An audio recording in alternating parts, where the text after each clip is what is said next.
jiran dia dapat, nikmat jiran dia dapat. Jadi kita buat ibadat. Sudah tentu akhlak dia. Kita kat Mekah hati kita bersih tu kan. Mak bapak kita pada tempat yang sewajarnya.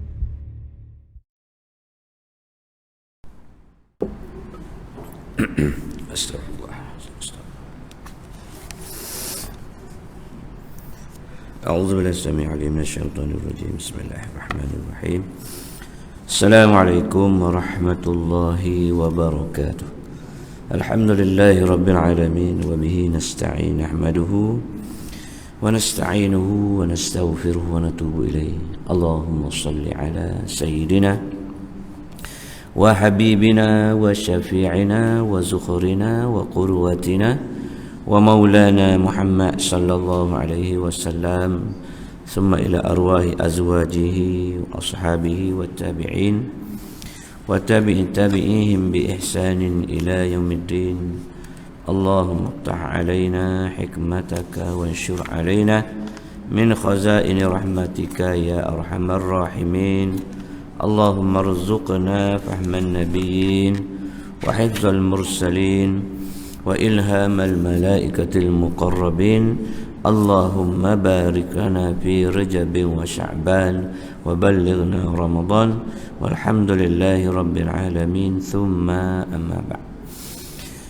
Tuan-tuan hadirin hadirat muslimin muslimat, tuan imam ahli jabatan kuasa semua, ucap syukur kepada Allah Subhanahu Wa Taala kerana Allah masih lagi memandu kita, memilih, membawa kita, membimbing tangan kita sampai ke rumahnya, rumah Allah Subhanahu Wa Taala. Kita boleh duduk dalam taman syurga Allah Subhanahu Wa Taala. Berbanding dengan orang lain yang Allah beri juga kesihatan yang sama dengan kita, tetapi tidak ada taufik daripada Allah Subhanahu Wa Taala. Hidayah ada, taufik tak ada. Ia beza lah. Hidayah ialah pandu arah. Taufik sampai kepada tempat yang diarah. Itu beza dia. Ramai orang tahu fadilat sembahyang jemaah 27. Tapi tak ramai yang ambil. Itu tak ada taufik. Ada hidayah, ada panduan, ada maklumat. 27 sedekah menghapuskan dosa, meringankan sakit dan sebagainya. Berapa ramai tak ambil peluang. Contohnya begitulah. Mana apabila Allah memberi taufik hidayah kepada kita, bimbingan Allah Subhanahu Wa Taala, sehingga kita boleh berada di rumah Allah Subhanahu Wa Taala. Bagaimana kita kalau setiap hari istana hantar kat jemputan kat kita untuk pergi ke istana, jemputan tuanku untuk kita pergi ke istana. Saya rasa tiap-tiap hari letak di cermin kereta atau atas raga motor tu, tunjuk kat orang, aku ni jemputan raja-raja. Seronoknya kita bila dijemput oleh orang besar dalam negeri ni kan, raja lah tak? Kalau dalam negara agung, Perdana Menteri, Menteri besar, seronoknya kita. Maka tak rasa kau seronok kalau Allah ajak, kemudian bila dia ajak tak, dia ajak tapi kita tak datang. Dia ajak tapi kita tak datang. Kita boleh jadi sebelit. Kalaulah orang besar ajak kita pergi rumah dia, kita tak pergi. Ataupun kawan kita lalu kita panggil dia, kita tak nyau, marah atau tak marah, hati. Gitulah keadaan ya. Tapi ni cerita ni kepada orang mari dah, orang datang dah. Maknanya hak datang ni kena cerita pada hak tak datang. Itu keadaan dia. Dia tak boleh nak agak ke ustaz ya. Ustaz dia duduk kat surga, dia bagi ceramah. Tak. Yang lain tu keadaan dakwah Allah Ta'ala ni, tuan-tuan ada, akak-akak yang ada, abang-abang yang ada. Kenalah nak buat iklan ke, poster ke, nak buat macam mana kat blok daripada tingkat berapa? Tingkat 20 ke berapa sampai ke bawah. Nak atas by geruk ke, nak atas by poster ke apa benda ke. Macam itulah keadaan kita nak berdakwah. Sebab kaedah berdakwah ni dia macam-macam dah. Kalau saudara kita tabligh, dia boleh keluar 3 hari, 7 hari, 40 hari dan bagai-bagai hari lagi. Sehingga kalau dalam negara luar pun dia pergi. Sampai ke Sweden, ke Amerika lagi dakwah dan sebagainya. Tak apalah. Kalau kamu ada kekuatan, kamu ada keuangan dan memang diredai oleh isteri dan anak-anak, silakan. Itu sebagai ujian. Kerana dakwah Nabi SAW terpaksa meninggalkan kampung halaman dia Mekah, pergi ke Madinah, balik semula ke Mekah, pergi pula ke Madinah. Itu dakwah Nabi SAW. Tinggal lagi kita ni mungkin tak berapa boleh keluar tabligh kerana tak cukup duit. Satu, semangat tak kuat. Yang ketiga, bini tak bagi. Tu besar tu. Bini kata, hak rumah pun tak ada nak dakwah. Dia kata nak dakwah lain dah. Kita puasa jenis taat, suami taat ni tak giat tu tak. Tapi kalau bini kata jangan gilah main bola hujan-hujan ni, jangan main goh futsal pergi juga. Tapi kebetulan dakwah ni payah tu kan. Kita nampak mudah ya. Kita nampak mudah pergi dakwah, ajak orang pergi semaya surah. Itu hak tak kena halau. Hak tak kena apa maki hamu. Hak tak kena perli, tak kena hardik macam-macam. Nampak yang mudah ya. Dalam ramai lagi 7 orang, 5 orang. Seorang je kepala cakap je pun. Hak lain tu pemberi semangat aja, ambil pahala. Dia tak cakap semua. Orang dia cakap bla bla bla, baca bayar malam ni kita akan ada majlis taklim bla bla di surah ni, ada jemput. Jadi hak bagi dengar pula dia nak marah. Betul yang dia balong dengan bini dia kan. Duk mengajak orang. Dia nak ajak, biarlah dia nak ajak. Agak-agak pun tak nak dengar, jangan buka pintu. Buka pintu. Dah lah pakai seluar pendek rumah dah. Bini kemai gantung. Nyanyi. Hak tu kena bercakap tak apa lagi. Hak pengiring 3-4 orang ni. Mungkin hak baru nak jadi ustaz, bukan ustaz lagi, baru nak start. Jenguk. La tajenguk wala taklih. Mu tak sedut jenguk, tak sedut kelih lah. Tu keadaan dia ni. Maknanya orang dakwah pun dia ada dugaan dia, ada ujian dia. Macam tuan-tuan lah. Boleh mari ke masjid, boleh mari ke surau, boleh dengar kuliah. Ujian dia boleh tak sampai kepada orang lain. Ilmu yang kita belajar. Itu ujian tu. Jangan kita kata, aku lepas dah, jangan. Tak lepas. Ada orang tu AJK lah, malah bukan sini lah, habis Putrajaya. Orang pun kira Sunni lah juga dengan jangguknya, dengan kupiahnya. Dia dengan saya tu warok dia lagi lah, kupiah dia tak tinggal. Pergi kerja ke apa, saya ni tak akan kupiah, serban tak akan pergi kerja kan. Pakai uniform ni pakai topi ke apa, tanya mai goh pakai topi kek. Gitulah dia ni kira alim lah juga, warok dengan jangguknya, dengan AJK surah, dengan apa. Tapi saya anak pula, anak mungkin dia dah cerita dah apa anak. Boleh katakan setiap hari ada orang akan hantar anak dia balik rumah. Akan hantar balik rumah. Duk jauh mati hanya mutu pun tak nak ahli keluarga dengar pun lepas budak perempuan tu dekat-dekat 3 rumah. Lepas tu balik atau relax, esok ada pula. Mana kegagalan di situ.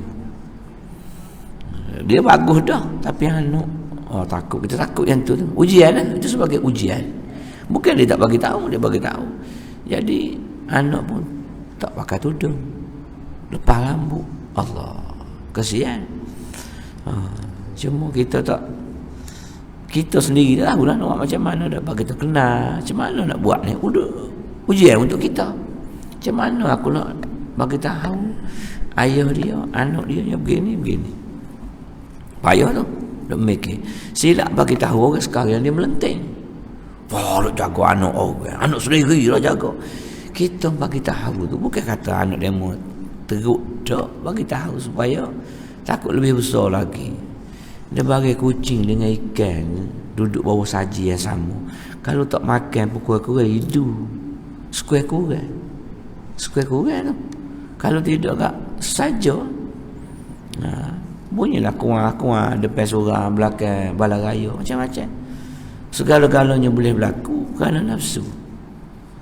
Itu kena beringat tu. Maknanya ujian kita ada ujian masing-masing yang Allah uji kita satu persatu. Hari ni pula kawan saya Ustaz Johan MJ Sukses umrah, anak dia COVID, anak perempuan, kahwin dah, nak bersalin bulan 3. Kejap lagi dipaksa untuk caesar, untuk operate, nak keluarkan baby. Dia kata jantung tak kuat, ibu pula COVID, jantung tak kuat. Lepas maghrib dia kata akan buat operation di Hospital Putrajaya. Ujian. Cucu yang pertama jangkaan bulan diu dia bulan 3, ni bulan 2, sebulan lagi. Maknanya lahirnya kalau bedahnya atau caesarnya 8 bulan lah dalam kandungan. Itu ujian untuk dia. Jadi semua kita ni ada ujian yang Allah datangkan satu persatu ujian.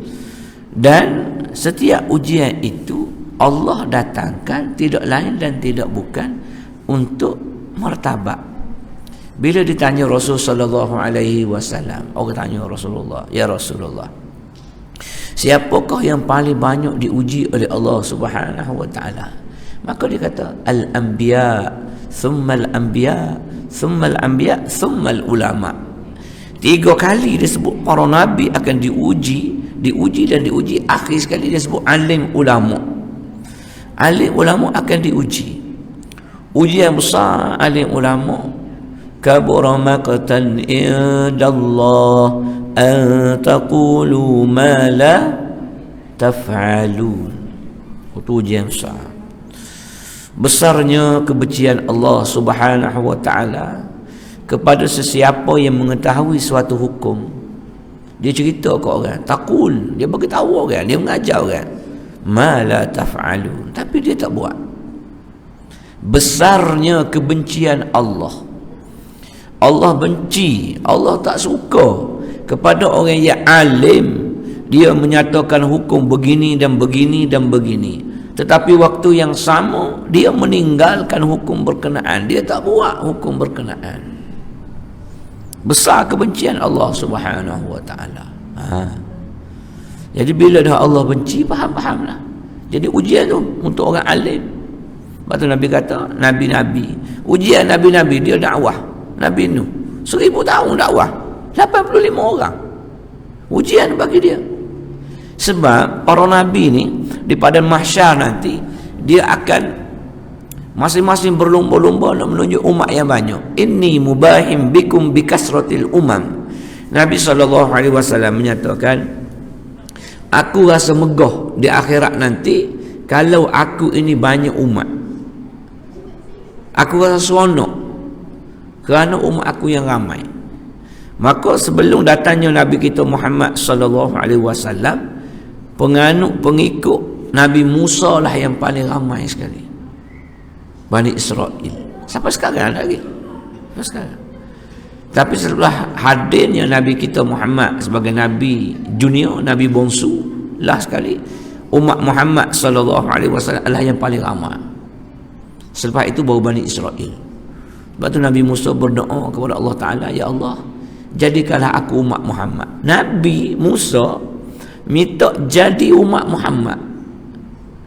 Nabi Musa minta jadi umat Muhammad. Dia Nabi dah, tapi nak jadi umat Muhammad. Istimewa sangat umat Muhammad ni.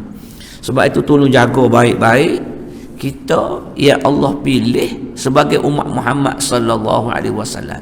Jangan keluar daripada umat Muhammad. Wa imma jahat mana sekalipun kita, jangan keluar daripada umat Muhammad. Kerana umat Muhammad teruk mana dia, jahat mana dia pun, Nabi sallallahu alaihi wasallam akan cuba beri syafaat. Akan cuba untuk beri syafaat kepada umat dia. Syarat jangan keluar daripada umat Muhammad. An-nikahu sunnati fama raghiba an sunnati falaysa minni. Nabi SAW kata, nikah sunnah aku. Siapa yang benci sunnah aku, falaysa minni, bukan umat aku. Nabi tak mengaku umat apabila kita benci sunnah. Itu sunnah nikah. Sunnah nikah.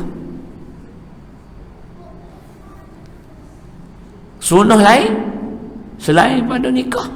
Semua sunnah-sunnah Nabi yang ada, sunnah serban, sunnah rida, sunnah jubah, sunnah celok, sunnah berwangi-wangi, sunnah silaturahim, bersalam-salam, semua sunnah. Jangan sekali-kali benci. Kalau tak nak buat, soal lain. Itu baru sunnah Nabi. Itu baru sunnah Nabi lah. Maknanya kamu tak nak simpan janggut sebab janggut ada macam Suhai ya. Tu pelakon Cina. 4-15 orang malu kat orang. Jangan hina. Tak apalah, cukup lah. Setiap kali kamu menggugurkan, ingat baik-baik saya pasukan keselamatan masuk dalam maritim ni yang boleh simpan sikit. Lebih-lebih lagi duduk pakai emas kan orang tak nampak. Jadi boleh panjang sikit. Masuk dalam askar tak boleh simpan. Tak boleh nak simpan. Syarat nak simpan mesti ada saiban bersambung macam orang Saudi ataupun orang Turki. Baru boleh. Satu. Yang kedua, kena ada surat doktor menyatakan kalau kita cukur dia akan mengoyakkan kulit Jadi kita allergic kepada cukuran. Baru dibenarkan. Dia ada surat, dia ada lesen. Saya pernah ambil 3 bulan, saya ambil 6 bulan, lepas tu ambil setahun. Tak larat kena renew semua. Lepas tu dia check tengok ni. Oh jarang dia tu ni, cukup dia tu. Tak boleh kata allergic berdarah. Padahal tak pun, sebab nak sunnah. Maka terpaksa akhir sekali tak apa, cukur lah. Cukurnya bila kita menggugurkan sunnah itu, cukur dia dengan air mata. Biar gitu hati kita dengan sunnah Nabi. Aku tak boleh buat sunnahmu ya Rasulullah. Aku minta maaf denganmu ya Rasulullah. Akhir sekali kita cukur, tapi guguran bulu janggut yang gugur walaupun sikit, tapi bergugur dia dengan air mata. Kerana aku terpaksa menghilangkan sunnah kau. Satu sunnah aku tak boleh buat. Begitu juga sunnah lain. Kita tiba-tiba tak boleh nak pakai serban, contoh dia. Tak boleh nak pakai serban. Menangis hati kita tu kerana tak boleh nak pakai serban. Sebab apa tak tahu, tak boleh. Berkata tuan-tuan saja, kebanyakan ustaz-ustaz mana pun tak pakai serban. Tak kata-kata semua saya dulu tak pakai serban. Saya balik Mesir saya tak pakai serban. Satu ayah anda saya ada lagi. Dia kata mu semaya tak pakai serban. Tak pakai kepiah. Mu tak tahu kelebihan semaya pakai serban 70 kali lebih baik daripada orang yang tak pakai serban. Mu tahu ke tak? Tahu. Kenapa mu tak buat? Atam pergi ngaji sampai Mesir, balik jadi bodoh lah gitu dia. Dia tembok. Kita tu mikir, sebab pakai serban nampak tua. Tak, kita masa tu boleh ngejah lagi dah, muda lagi 27 dah. Bila pakai serban nampak tua lah serban. Sudah. Esok dia tanya pula. Esok dia tanya, Allah serabut kata dalam hati. Tapi tak jawab mulut lah, tak berasa hati. Ambil lah. Kita selalu ikut orang pondok. Pondok serban macam-macam kan. Ambil lah pakai. Kita nampak lah kata pakai serban. Habis satu. Semaya terawih. Saya balik Mesir, saya buat 8. Dia kekangnya 20. Bila saya jadi tu imam, ramah jemaah. Lebih daripada biasa 3-4 sah kapung surah kapung. Jadi 5 sah ramah budak-budak muda. 8 rakaat. Lepas tu boleh makan conek kena janda pula. Kelantan sahur lah, conek. Kedaje. Kalau 20, pukul 10 lah. Tak nak. Dia temu ni balik Mesir buat 8. Belum pergi Mesir mula buat 20. Aku tak faham. Kata 8 Nabi buat. Ada 20. 20 saya nak Umar buat. Duit RM20 ni duit RM8 mana nak dia tanya. Aku kata nak 20. Ada duit nak banyak, pahala semaya nak sikit. Kita semaya 8 rakaat dia ikut, lepas tu sambung pula. Siapalah dia? Dia mati aja saja. Siapa meninggal pun dia main 20. Dia tak puas. Buat 8 dia tak puas. Kita ni kalau buat 20 puas sangat. Puas sangat 20. Sebab ada 8. Kalau ada 4, Allah tak muak surah 4 rakaat. Pukul 8.30 esok 8.45 terawih, 8.55 habis siap mori pukul 9. Pagi sambung ke dalam mamak pula dah. Wah apa pukul 1 sahur. Keruk kering sahur pukul 1. Beritahu anak-anak kita, adik-adik kita apa hok main futsal, dia balik main pukul 2, dia sahur. Tu bukan sahur, tu tak kedarah. Tak ada sahur pukul 1 pukul 2. Sahur ni 1 jam sebelum subuh. 50 ayatan qabla al-fajri, Nabi kata. Sahur 50 ayat yang dibaca sebelum fajar. Itu sahur. Jangan ngada-ngada. Hok dengar kuliah hari ni, jangan ngada-ngada sahur pukul 3 pagi. Salah. Itu ngentang ke darah. Panggil. Bagi tahu anak-anak kita kok dia nak makan pukul 3 makan tak masalah, tapi sebelum subuh 50 ayat yang dibaca ataupun 50 minit tu lebih kurang dia kena makan benda lain. Jadikan sahur fihi as-sahur fihi barakah. Tu baru barakah. Pukul 3 tak kena pada sifat SOP yang diajar oleh Nabi sallallahu alaihi wasallam. Jadi kita ni orang pilihan Allah Subhanahu wa taala. Allah uji dan Allah uji tidak lain dan tidak bukan untuk naikkan martabat. Allah uji macam-macam ujian. Ujian kita kalau orang belajar ni, orang muda belajar, ujian dia malah. Cuba. Saya cakap betul tanya Cai masa JSP. Bagi game muda, saya bagi tahu istiqamah paling penting. Minta ya Allah Ta'ala, minta ya Allah kekal hati aku ni untuk istiqamah dengan dakwah. Sebab Allah mulai jemu. Dia akan jemu. Percayalah. Dia ujian dia, kita akan jadi jemu, jadi malas. Macam-macam. Lepas ada ancaman lain pula, mari dugaan. Kita nak tu. Biar kita istaqim wa inqal. Nabi kata, istiqamah lah. Walaupun sikit membuat, tapi membuat terusan.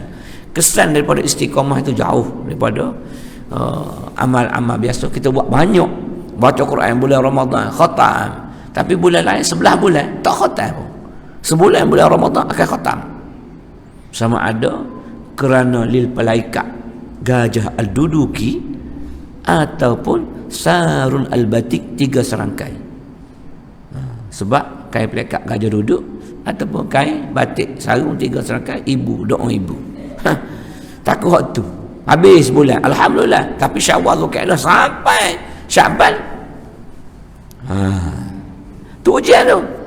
Ujian demi ujian. Baik. Itu mukadimah lah, mukadimah kita.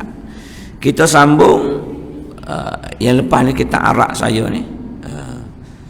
Nanti kita carilah kitab Melayu tebal kita. Kalau Riyadhus Salihin, saya ambil ni matan asal ni, dia original ni. Kami sama-sama baca masa di Mesir dulu lah. Yang terjemah pun ada banyak dah diterjemahkan. Ini sambungan daripada yang lepas, yang saya dah sebut yang lepas. Lan tanalal ilma illa bisittah. Itu kata-kata Imam Syafi'i juga. Tanda baik-baik. Ini juga nak sebut sikit. Imam Syafi'i dia mengadu kepada gurunya Waqi'. Syakautu lil Waqi' li su'i hifzi. Aku mengadu kepada guruku Waqi' kerana buruknya hifzi. Hafazanku buruk sangat. Waqi', aku nak teruklah mengapa. Umur 8 tahun dia hafal Quran. Imam Syafi'i kita ni. Imam Syafi'i hafal Quran. Umur 8 tahun. Tapi ada orang ya pandailah agama, dia ada CJ, ada ijazah, ada master, ada PhD, ada bagai-bagai. Dia panggil PI. Imam Syafi'i ahli mujtahid mazhab 4. Dia panggil PI gitu ya. Agak-agak ada adab atau tak ada adab. Kita kena tengok.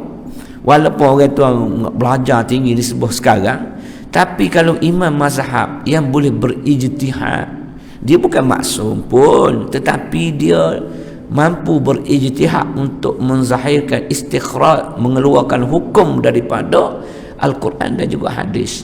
Mana orang yang Allah jaga. Imam Syafi'i nak menulis, mengarang satu buku, nak baca hadis, dia ambil air sembahyang.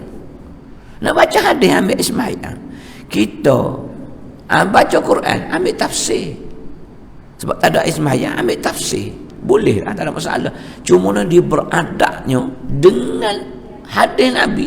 Dia akan pakai jubah, dia akan ambil ismayah, dia ada kiblat, baca hadis. Macam tu sekali tertibnya dia dengan sunnah Nabi. Dia tabi'in, dia tak pernah tengok Nabi sama dengan kita juga. Tapi tertibnya dia dengan adab dengan Nabi SAW.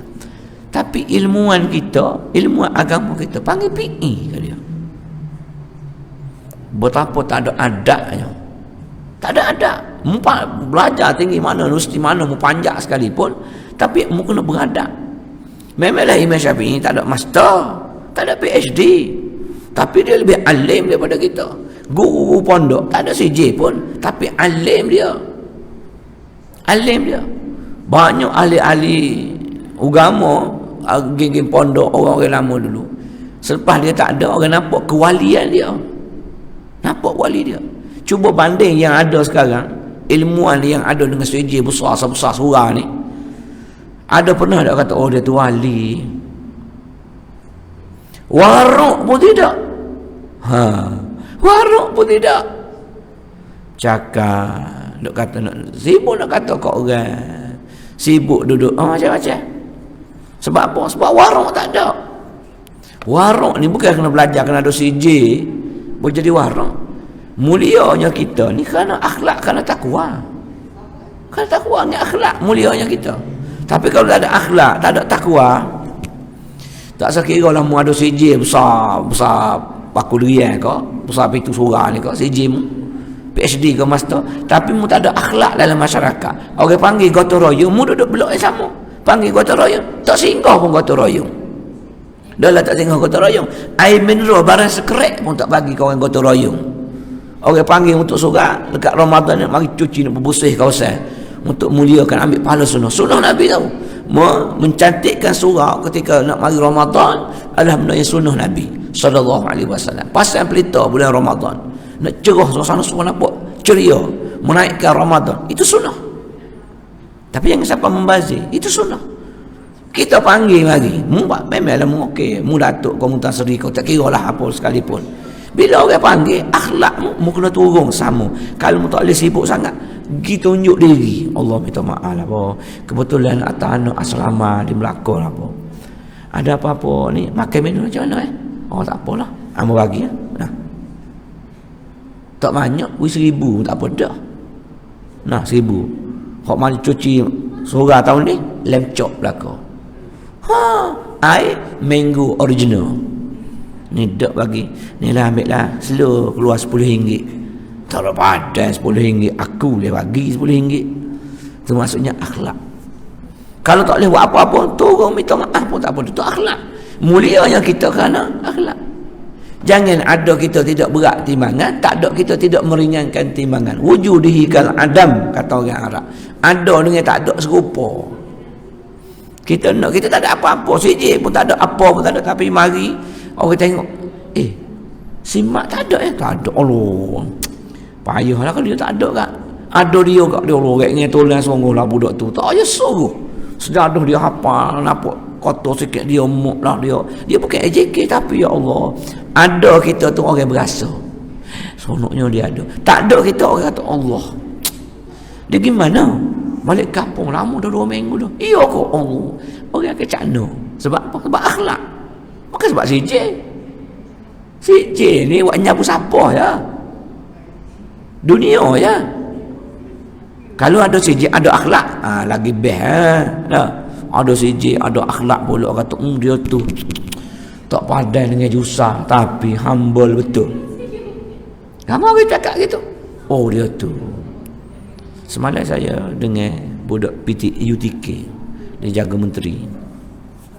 Saya tahu dia pakai mask, lepas tu dia bawa beg besar letak tepi. Ceramah di kuliah ni pasal 8. Habis maya tu dia pergi ridak. Dia pun cuma dia pun tarik. Saya tak kenal dia. Tarik. Jom nak kata. Sudah kata budak ni. Habis maya dia makan. Saya kata minta maaf lah kata. Biar mu tak nak bagi sebab anak dia tukang kawan dia pergi ke Yaman. Ada sang tanda tangan lagi kata. Nanti kita cari orang lain, kita bagi. Budak UTK, Unit Tindakan Khas Polis, rupa-rupanya dalam tu ada ni, ada macam-macam. Tapi nak cerita boh dia sebelum jalan kena berdoa.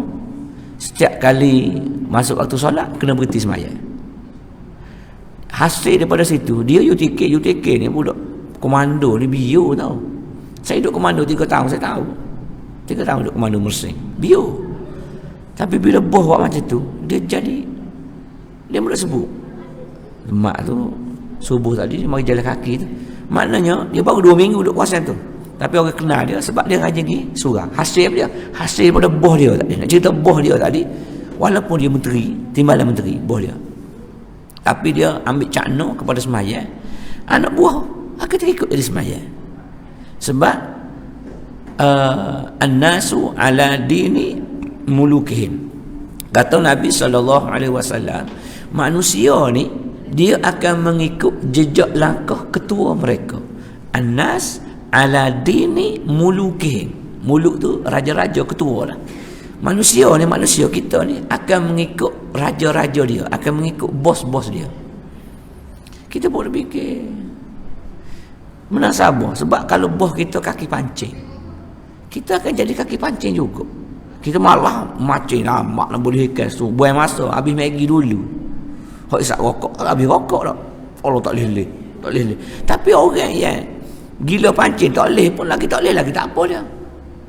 Dia orang pancing ni memang jiwa dia halu. Dia boleh tenang. Saya tak boleh. Saya tak mancing, saya lebih tahu tajuk, saya tahu bos kata batas. Sini bos jala, bos buka, sini jala pula.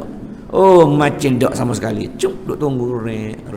Cik naik upan tak ada, bos pula tu ludah. Bismillahirrahmanirrahim pun kena. Cuk naik upan tak ada. Oh, alah. Bodohnya aku kata. Baik aku jala, kerut. Tak ada, kerut tak ada. Pergi pasar borong. Senang. Tak boleh masuk. Ni, tapi dah jiwa dia dah. Jiwa halu. Mana bos kita macam, lama-lama kita pun tukar berupan dia. Akhir sekali, bos kita kata, ambil lah jorang kamu 2. Beli hak kamu murah sekali dengan je. Shimano. Beli pun. Akhir sekali kita akan jadi kaki macam. Ikut bos. Bos kaki karaoke. Kita tak pandai karaoke. Akhir sekali kita karaoke dengan bos kita. Kurang-kurang tu ke pintu, buka pintu, bilik karaoke. Bukan pergi maksiat ngejiak roda, mana bilik karaoke. Tuan-tuan nak pergi karaoke, carilah bilik family, bilik kawan-kawan. Pergi lah. Berhibur sikit-sikit. Jangan bilik JRO apa semua sekali. Haram ni kita pergi seronok-seronok. Dalam kita tak erti karaoke, kita orang tua dah mau nak pecen dah tak. Boh, tak boleh karaoke boh. Tak ada lagu-lagu sama dah. Munuk lagu gapo dia kata. Ada belakang lagu. Lagu zaman Pok Yayih 60-an pun ada. Apalah bah, kita pun nunggu bilik luar bilik karaoke. Akhir sekali masuk dalam bilik karaoke, tengok saja. Kita pun tengok senarai lagu. Waduh, lagu zaman kita dulu. Dak Pok Yayih ke. Apa ni lagu tua-tua dulu. Suzana, engkaulah sayang adik. Suzana, tarak-kocah kita. Sebab apa boh nak bawa kita? Asalnya kita tak karaoke. An-nasu ala dini mulukihim. Maknanya kalau ketua kita, ketua jabatan kita, boh kita tu orang yang cana dengan sembahyang, mesyuarat pun cukup dah. Tak tengok. Tolong ingatkan saya dah waktu Zuhur, kita mula pukul 11. Zuhur 1:30, tolong ingatkan tu orang hak cakna dulu pendahuluan dia tolong peringat dah. So SU akan ingatkan dah, Allah kata Datuk 1:30 Zuhur. Okey, Zuhur dah masuk, kita berhenti, kita tangguh mesyuarat kita pergi sembahyang, makan, kita sambung balik 2:30. Itu orang cakna. Kita boleh kenal tu, tapi orang tak cakna. Kau apa? Kau 3. Asal kau buat? Ustaz, asal apa Ustaz? 45. Dah lagi ni. Kita sambung ada 5 poin lagi. Pukul 4 kita hola pula kertas. Ada 45 minit lagi. Ada 2 poin saja lagi. Kita nak sambung kan ke?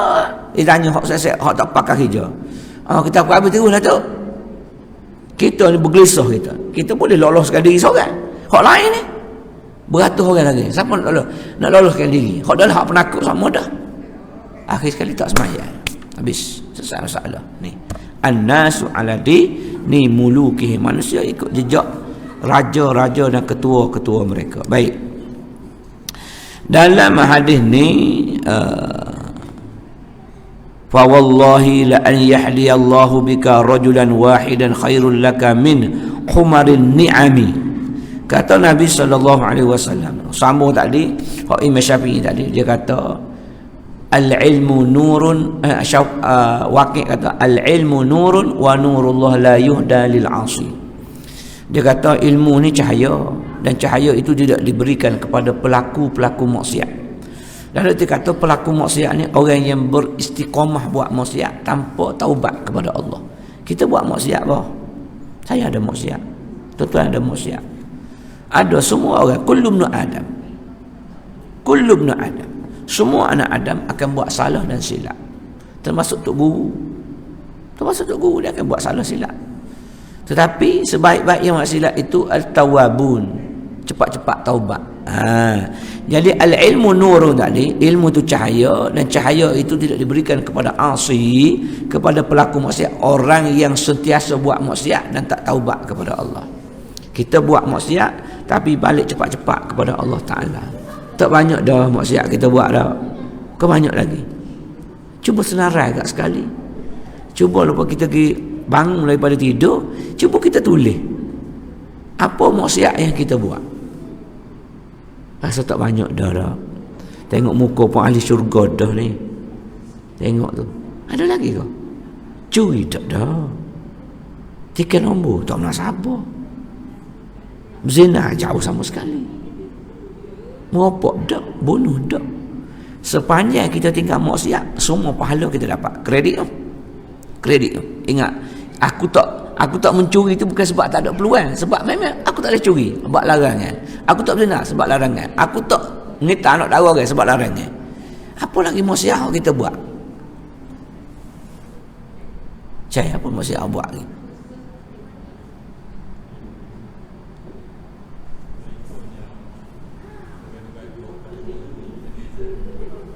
Tengok telefon. Salah tengok orang tak pakai baju, orang miskin tu tak ada buat kerana dah. Kita tarik Ustaz Kazim, dia keluar Katerina. Kita pun sering tengok orang miskin, baju tak ada, seluar tak ada. Astaghfirullahalazim. Tu tengok. Kadang-kadang hak tak sedarnya terumpat. Kadang-kadang tu kita tengok pertagahan, kita potong, teruk. Itu ada lagi tu, ada sikit-sikit terkata. Jadi kalau yang tu kena cepat-cepat taubat kepada Allah Ta'ala, supaya ilmu kita akan dapat. Sebab ilmu tu cahaya. Sebab tu dia Waqi' kata kepada Syafi'i, ilmu tu cahaya. Mu jadi kurang ingatan tadi, boleh jadi ilmu tu kau tak dapat kerana ada maksiat yang kau buat. Dia bagi pesan kepada anak murid Syafi'i, mazhab kita lah. Mana kita pun sama juga, jangan adanya kemaksiatan yang tidak kita taubat kepada Allah Ta'ala, supaya ilmu yang kita belajar sikit tapi menjerak, kata menjerak masuk dalam hati kita, menyebabkan kita nak beramal. Kita tahu sikit ya, tahu tasbih begini, baca subhanallah alhamdulillah wala ilaha illallah wallahu akbar, setiap hari akan dibinanya apa ni kebun-kebun dalam syurga. Itu pesan Nabi Ibrahim kepada Nabi kita ketika mana Mi'raj, Isra Mi'raj di langit. Jadi kita beramal, kita tahu sikit tapi kita beramal subhanallah alhamdulillah la ilaha illallah Allahu akbar, subhanallah alhamdulillah la ilaha illallah Allahu akbar. Kita dah baca je. Sebab apa? Sebab inilah tanaman-tanaman syurga. Bila kita dah ada kebun dalam syurga, maka kita wajib masuk syurga untuk tengok kebun kita. Mulai sekarang tanam banyak-banyak kebun kita, buat banyak-banyak kebun kita dalam syurga Allah Subhanahu wa taala. Fara'aitu an ajma'a mukhtasaran al-hadis sahihah mustamilan ala yakunu tariqan li sahibi ila al-akhirah wa muhassilan li adabil batinah wa zara jami'an litarghib wa tarhib wa sa'ir anwa' ala as-salikin min ahli az-zuhud wa riyatul nufus wa tahzibul akhlaq. Baik, kata dia sini Allah Subhanahu wa taala sentiasa akan tolong hamba-Nya selagi kita membantu saudara kita yang seagama dengan kita. Fi aunil abdi ma kana fi auni akhi. Selama mana kita membantu saudara kita, dalam bentuk mana? Dalam bentuk apa jua kita bantu saudara kita, maka Allah akan bersama dengan kamu. Allah akan sentiasa dengan kamu. Qala man dalla ala khairi falahu mislu ajru fa'ilihi. Siapa yang tunjuk orang jalan yang baik, siapa anjur, siapa yang syurga, siapa yang cadangkan kuliah sebagai contoh, kita cadang, kita tak mampu nak datang contoh, tapi kita ada urusan sebagainya, tapi kita berusaha supaya orang datang, kita sebarkan poster atau WhatsApp grup dan sebagainya. Itu dalla ala khair kafa'ilihi. Maka mafhum mukhalafah daripada situ, faham di sebalik, siapa yang dalla ala syarr, siapa yang menunjuk jalan keburukan, falahu wizru mislu fa'ili, maka baginya dosa sama dengan orang yang suruh. Kita duduk sapu surah kita tak. Tiba-tiba mari budak muda ni motor tanya, "Bang, nak tanya bang, Putrajaya ni tempat disko kat mana Kita kata, tak ada disko Putrajaya, tak ada. Mana ada bang dekat-dekat? Ada kajian ada. Kajian kat mana bang? Belakang balai polis lama tu. Lama gitu jumpa balai polis lama. Malam kagak nak kuliah maghrib, nak belajar kitab Riyadhus Shalihin. Budak tepung naik motor pergi karaoke, pergi disko, bawa awet dia pergi disko, kedung. Kita duduk naduh kitab sini, sejam naduh kitab, letih lenguh lutut-lutut, kebah kaki-kaki, pahala dapat, dosa pun kredit, akhir sekali kosong. Pahala dihapuskan oleh dosa kerana kita bagi tahu budak tadi untuk tempat disko. Tu macam mana ustaz? Ditanya tak kata jawab. Jawablah. Disko ada kata dekat roundabout, dekat Masjid Putera depan tu. Situ kat disko besar situ. Maghrib dengan Isya dia ada disko. Pasal lagi kat Masjid Besi. Tu disko. Dia situ. Baru dia tahu. Ngaruk orang tua ni. Sebab benda jahat jangan sekali-kali kita nak suruh dia. Tak ada pasal-pasal kita yang kredit dosa, pahala kita masuk, dosa pun masuk juga, akhir sekali kosong. Isya azan.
Allahumma rabbana wa asyara wa ba'sa Allahumma naji wal faiz fi dunya.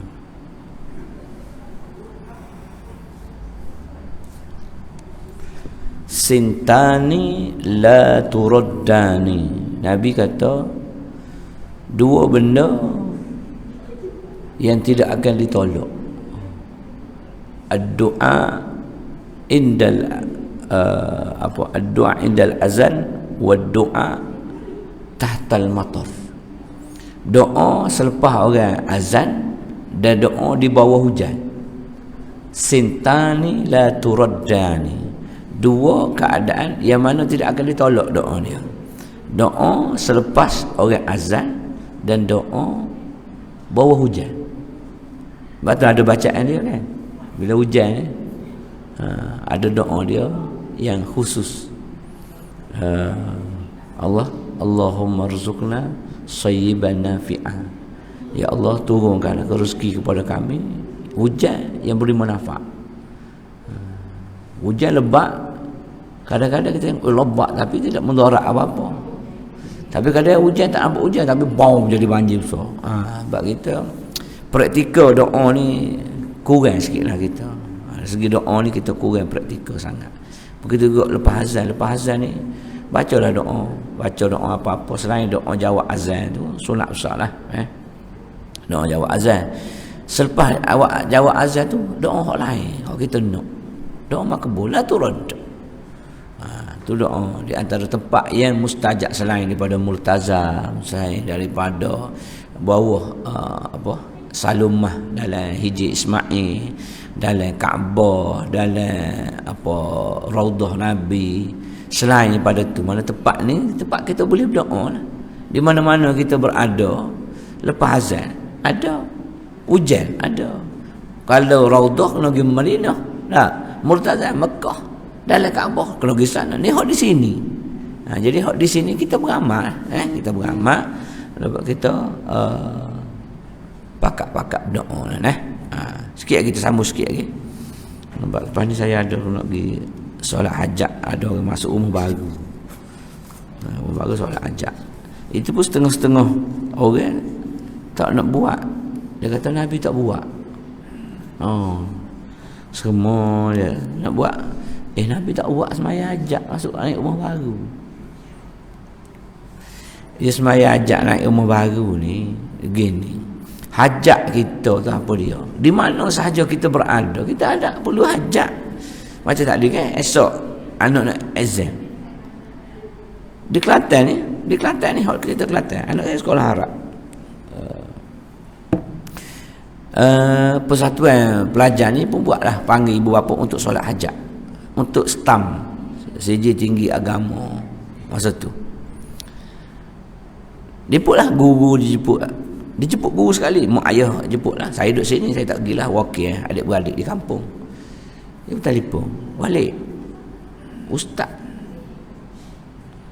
tak nak mari, kata mudir ustaz tak nak mari. Dia kata bid'ah, sesat. Dia kata puakmu nak buat nak buat semaya hajat, tapi aku tak buat, kata sebab Nabi tak buat.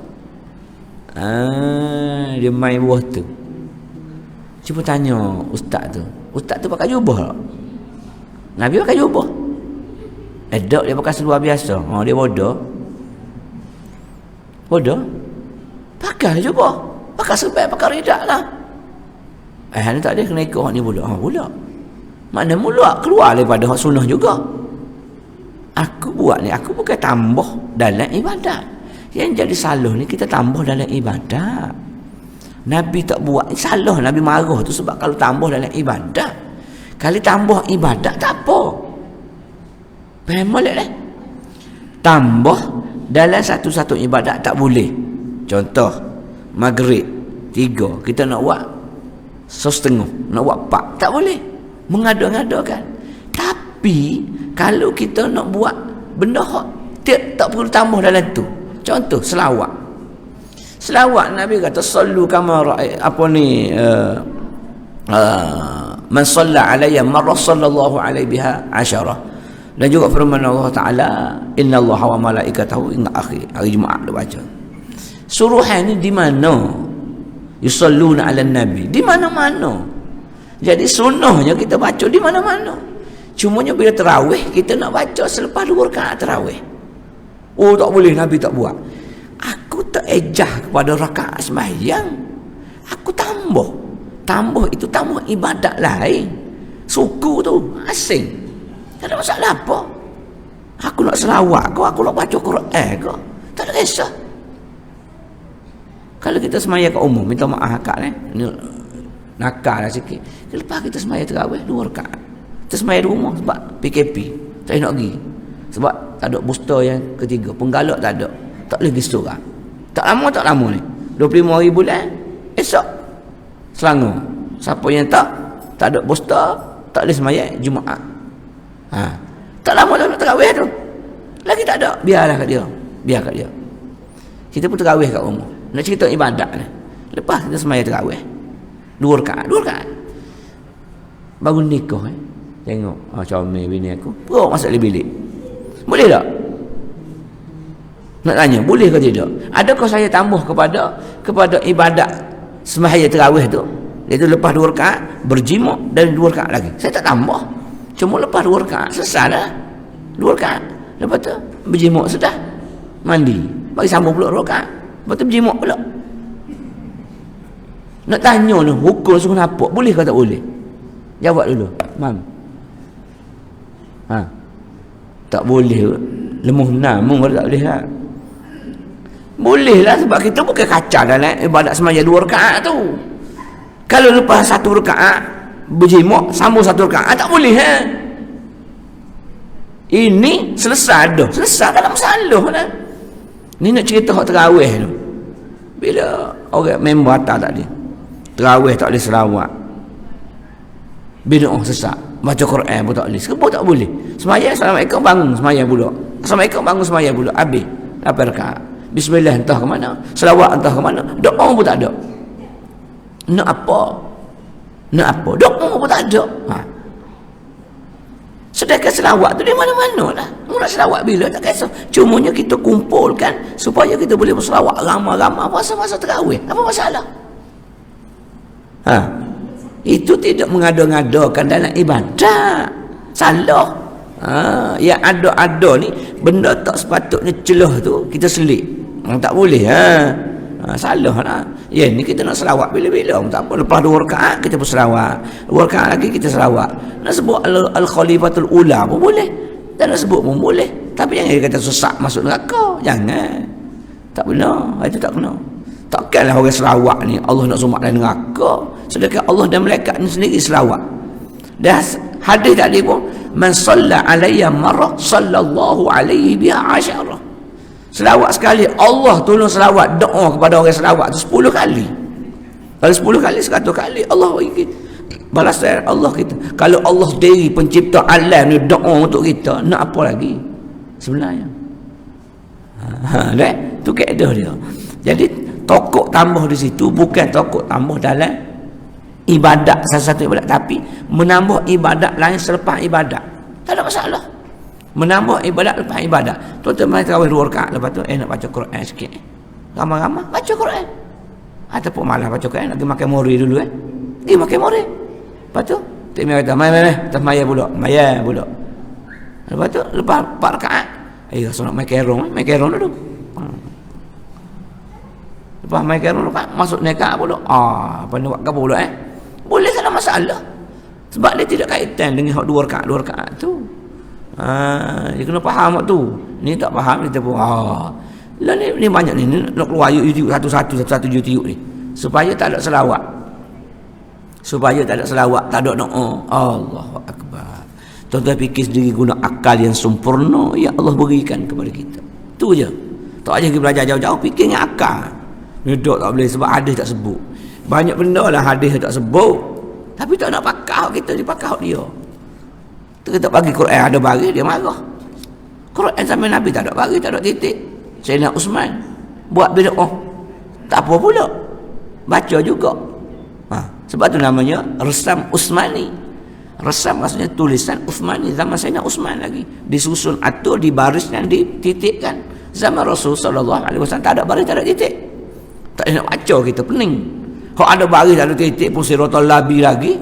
Ini kata ada baris tak ada titik. Tapi untuk maslahah pakai emas, Nabi tak pernah pakai. Hak murah jenis ustaz-ustaz hak jenis wahak sikit, pakai juga. Bid'ah juga sesak ngimumu masuk neraka. Kalau nak kira aku tak kata semua bid'ah sesak masuk neraka. Mu yang kata, bila mu kata mu masuk neraka. Pada mukamu. Sebab tu kita tuan-tuan tengok bila tengok YouTube dan sebagainya, jangan macam Cai kata situ takut kita dia ni betul dia salah. No. Kita tanya ahli dia. Kita tak nak dalam mentabnik ada benda bid'ah ni ada. Selepas Nabi wafat banyak bid'ah. Sahabat buat bid'ah, tabi'in buat bid'ah, kita buat bid'ah. Tetapi jangan bid'ah itu bid'ah yang sesat. Bid'ah yang dolalah, bid'ah qabihah kata Imam Syafi'i. Jadi mula puasa mari selawat, bakar selawat ramai-ramai, baca doa ramai-ramai. Mudah-mudahan di bulan barakah dan sebagainya memberi kata kekuatan kepada kita semua insya-Allah. Wallahu a'lam. Wallahu a'lam. Kita berhenti setakat tu insya-Allah. Kita akan sambung lagi dalam perihal itu mukaddimah pada kitab Riyadhus Shalihin. Saya ambil tu mukaddimah daripada Riyadhus Shalihin sebab bab yang pertama Riyadhah ini ialah bab ikhlas wa ihtidarun niyyah. Ikhlas dalam melakukan ibadat kepada Allah Subhanahu wa taala dan menghadirkan niat dalam apa-apa ibadat kepada Allah Subhanahu wa taala. Wallahu alam. Sekadar itu dulu tuan-tuan. Aqulu qawli hadza wa astaghfirullah azza wa lakum. Assalamualaikum warahmatullahi wabarakatuh. Subhanakallah.